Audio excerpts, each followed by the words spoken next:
दोस्तों, आजकल की दुनिया मॉडर्न टेक्नोलॉजी और साइंस से पूरी तरह से भरी पड़ी है। पर आज के मॉडर्न वर्ल्ड में जी रहे लोगों का मानना है कि आज जो टेक्नोलॉजी है वो काफी ज्यादा डेवलप्ड है और इससे कुछ भी संभव हो सकता है। पर अगर आप भी ऐसा सोचने वाले लोगों में से एक हैं, तो आप पूरी तरह से गलत हैं। जी हाँ, क्योंकि आपको बता दें कि आज की मॉडर्न टेक्नोलॉजी एंशिएंट टेक्नोलॉजी से कई गुना पीछे है। इसे सुनने के बाद आपके मन में ख्याल आ रहा होगा कि आखिर कैसे। तो आप जान ले कि एंशिएंट टेक्नोलॉजी से ऐसी ऐसी चीजें बनाई गई हैं जिसे आज तक साइंटिस्ट भी एक्सप्लेन नहीं कर पाए हैं। तो अगर आप ऐसी ही विचित्र चीजों के बारे में जानना चाहते हैं तो वीडियो को पूरा अंत तक जरूर देखें। तो चलिए शुरू करते हैं आज की इस वीडियो को। नंबर 10। दोस्तों, ईरान न केवल सुंदर और बड़ी बड़ी इमारतों के लिए प्रसिद्ध है, बल्कि ईरान पुरानी या कहे तो प्राचीन इमारतों के लिए भी प्रसिद्ध है। आपको बता दें कि ईरान में अली कपू नाम का एक पुराना किला है जिसे पर्शियन एम्पायर के समय में बनाया गया था। इसे सफाविद एरा के पहली 16वीं में बनाया गया था। यह किला शाह अब्बास फर्स्ट के द्वारा बनाया गया था। पर आपको बता दें कि इस किले में एक अद्भुत और यादगार कमरा मौजूद है जो म्यूजिक हॉल के अंदर में आता है। ऐसा कहा जाता है कि इस कमरे में राजा पार्टी के दौरान आए हुए लग्जूरियस लोगों को एंटरटेन किया करते थे। इस महल का ये कमरा कुछ इस तरीके से बना है जैसे कि आप इस वीडियो में देख सकते हैं। ये काम किसी जीनियस वर्कर के बस का ही है जिसने डबल दीवार बनाई है, वो भी कई अलग अलग कर्विंग्स के साथ। इसके अलावा ये क्वाड्रोफोनिक साउंड सिस्टम भी क्रिएट करता है, यानी कि यदि आप इस रूम के बीच में खड़े होकर क्लैपिंग करते हैं तो आपको इसका कोई भी एको नहीं सुनाई देगा, जिसके चलते आपको सामने वाले की आवाज बहुत साफ सुनाई देगी। ये एक अद्भुत कला है और एंशिएंट टेक्नोलॉजी का शानदार मिश्रण है। नंबर 9।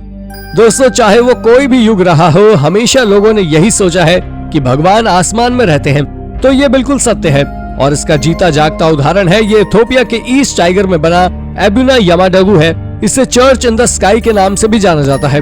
इस जगह पर पहुंचने के लिए आपको सैंडस्टोन पर क्लाइंब कर जाना पड़ता है।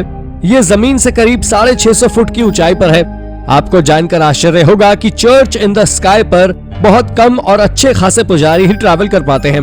इस जगह पर चढ़ना किसी मौत के मुंह में जाने से कम नहीं है और अगर आप ऐसा करते हैं तो आप ऐसे पहले इंसान नहीं होंगे जो मौत के मुंह में जाएंगे, बल्कि इससे पहले भी बहुत से इस जगह पर गिरकर मर चुके हैं। इस 650 फीट ऊंचे मंदिर में कला और संस्कृति से जुड़ी हुई देखने को मिल जाएगी। नंबर 8। दोस्तों, पेरू में फोर्ट्रेस ऑफ सैक्सा-ह्यूमन एक बहुत ही शानदार जगह है और यहाँ आपको एंशिएंट टेक्नोलॉजी का चमत्कार देखने को मिलेगा।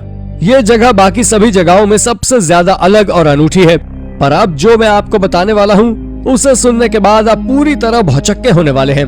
तो आपको बता दें कि फोर्ट्रेस पर जिस तरीके के पत्थर लगे हुए हैं वो ऐसे प्रतीत होते हैं जैसे इन्हें लेजर टेक्नोलॉजी के द्वारा काटा गया हो।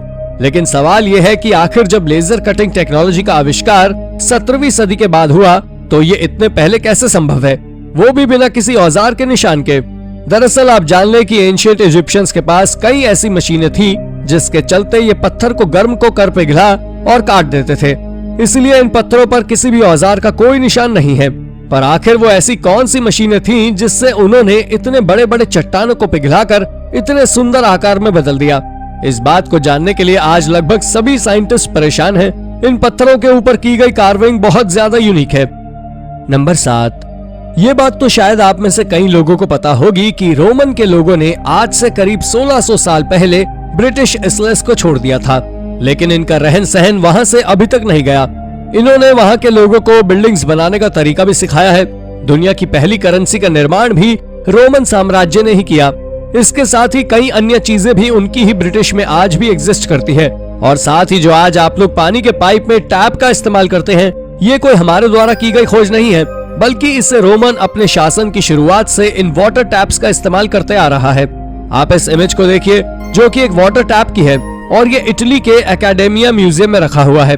लेकिन ब्रिटेन में इस तरह के वाटर टैप अनगिनत जगहों पर लगे हैं, जो कि एक बहुत अजीब बात है। ये करीब 2100 साल पुराने हैं। नंबर 6। दोस्तों, मेक्सिको में लोग आमतौर पर चिनाम्पास का उपयोग करते हैं। जिन्हें नहीं पता उन्हें बता दें कि चिनाम्पास तैरते हुए गार्डन को कहते हैं। इसे जरूरत के समय पर उपयोग में लिया जाता है। आपको बता दें कि एज़टेक एम्पायर ने 15वीं सदी में करीब 6 लाख लोगों को इसके लिए बुलाया था।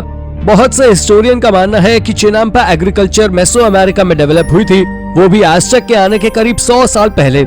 ये मेथड विशाल कैनाल्स में लागू होती है। ये देखने में लेक बेड की तरह नजर आता है।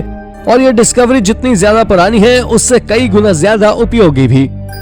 नंबर 5, ये बात आज से करीब 5000 साल पहले की है, जब एंशिएंट कल्चर को ट्रोपिलियंस कहते हैं और लोग यूक्रेन के वर्टिब्रा केव्स में रहते थे।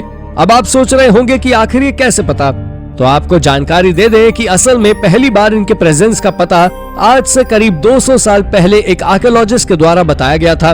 पर अगर देखा जाए तो पता चलता है कि ट्रोपिलियन इन केव्स में आते जाते थे, ना कि यहाँ महीनों तक रुकते थे। पर हाल ही में हुई रिसर्च इस बात को भी गलत साबित करती है, क्योंकि उस खोज में उन्हें वहाँ से एक स्टोव मिला जिसकी वर्किंग प्रोसेस एकदम नई तरीके के स्टोव जैसी है। लेकिन अंत में फिर वही सवाल आता है कि आखिर ये कैसे संभव है।